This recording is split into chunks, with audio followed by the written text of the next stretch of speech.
See, now we are discussing 2 points, 2 topics. One is equipotential surface, and remaining is relation between electric field E and potential V. First, we are discussing equipotential surface. From the title, we can say equipotential surface having equal potential at all the points on the surface. Then we can say, what is equipotential surface? Then the surface having same potential at all the points lying on that surface. Simply potential same on all points of the surface. Then that is known as equipotential surface. Here, simple point, for a point charge, potential at a distance r is V equal to 1 upon 4 pi epsilon 0 1 upon r. Means it depends for a given charge only on r, or V proportional to 1 upon r. Only r is a variable for given charge. Now imagine a charge q at the center, then point lying at a distance r, suppose that is point P. Potential is given by V equal to q upon 4 pi epsilon 0 1 upon r.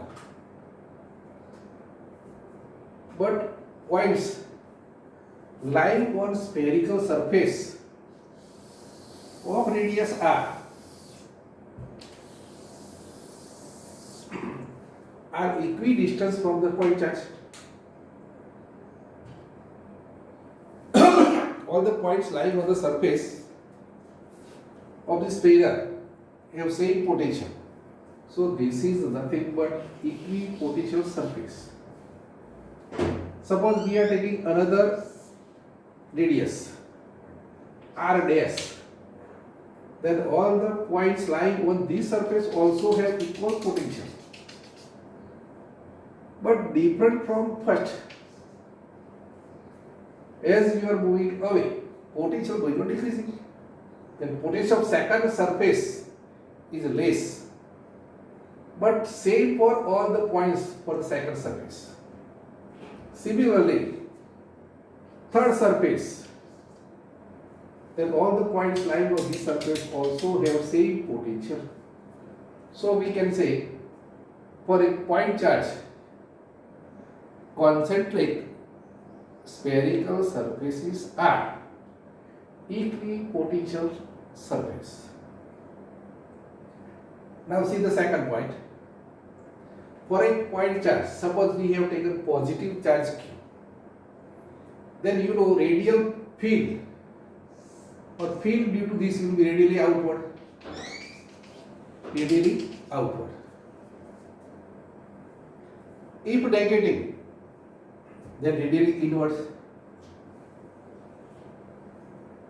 Consider positive charge, field radially outward. Field is radially outward. So at any point lying on the surface P or anyone, is field is normal to the surface. Again, for any point on equipotential surface, electric field is normal to the surface. Suppose here we have taken P dash, then field is normal. So this is one characteristics of the equipotential surface. Any point field is normal to the equipotential surface. Suppose it is not normal. If field were not normal to that point, that surface, that means a field must have some component along the surface. Suppose field is not normal, then in this direction, it is possible. Then we can resolve that field into component, one along the surface, other normal to the surface. So, non-zero component along the surface is there. If field is not normal, then there must be a non-zero component of electric field along the surface.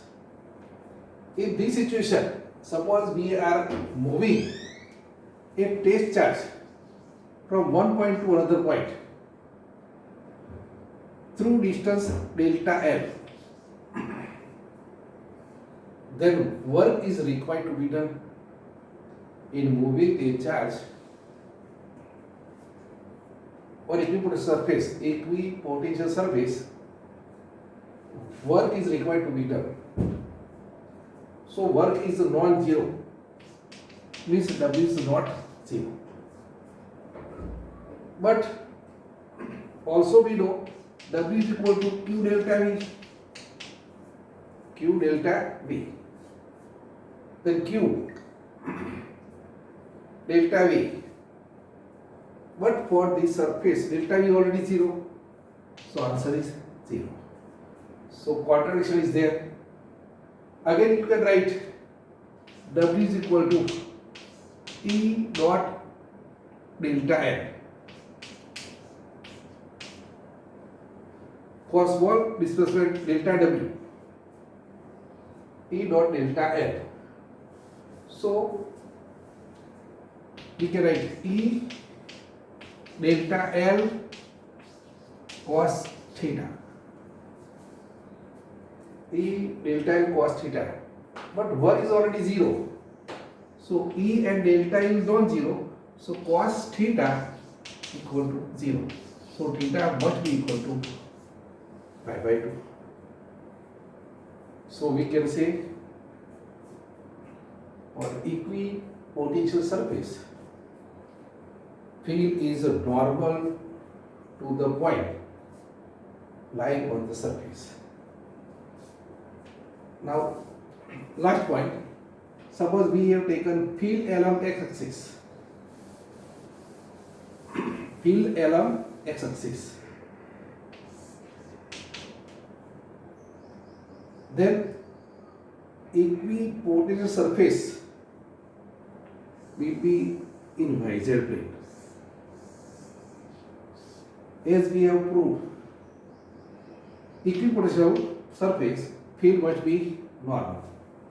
So for field which is along x, equipotential surface must be in y-z plane. Means here both are, or so many one are equipotential surface. Now we have discussed equipotential surface means the surface on which potential remains same for all the points. Now we are discussing second point, relation between electric field E and potential V. Suppose we have taken two equipotential surfaces A and B, very close to each other. Two equipotential surfaces A and B.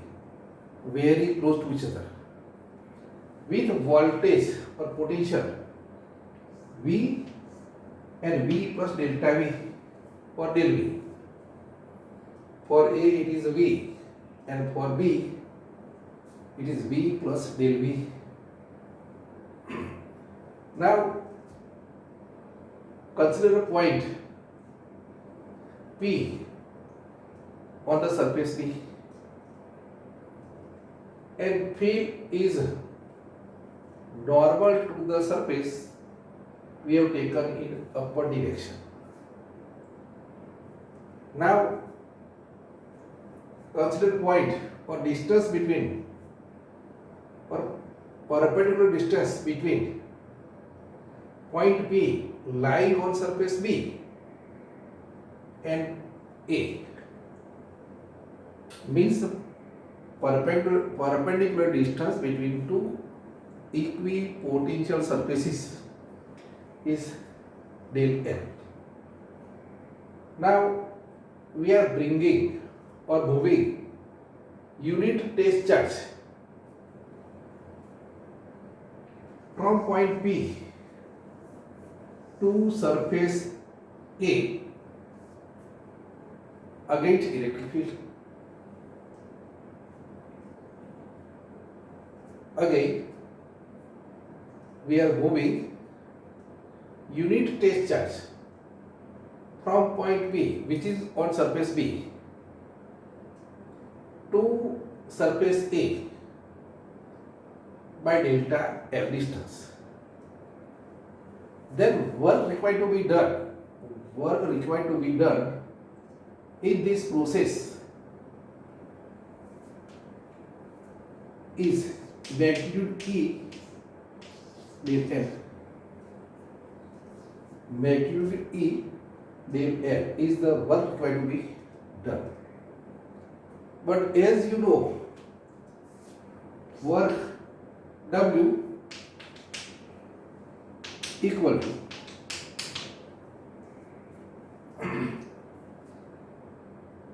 V delta Q delta V means Q VB VA minus VB. Here it is VB, it is VA. We have taken unit test charge, so Q already 1, so it is VA minus VB. VA minus VB means V minus del V, V plus del V. So answer is V minus del V, it is del V minus. Now comparing both equation, magnitude E delta L equal to minus del V. So magnitude E is equal to minus del V by del L. Here we have taken del V, so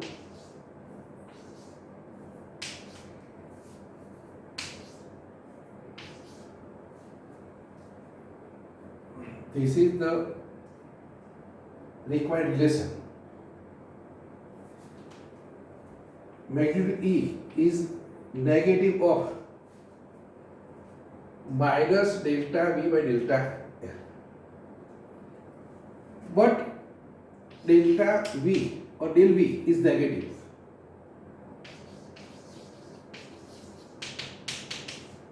So E equal to minus del V by del L equal to plus del V by del L. Sometimes we can say negative rate of change of potential with respect to displacement. negative rate of change of potential with respect to displacement gives magnitude of electric field. Simply we can say rate of change of potential, sometimes also known as potential gradient. And from this we can say unit is volt per meter. Unit of electric field is volt per meter.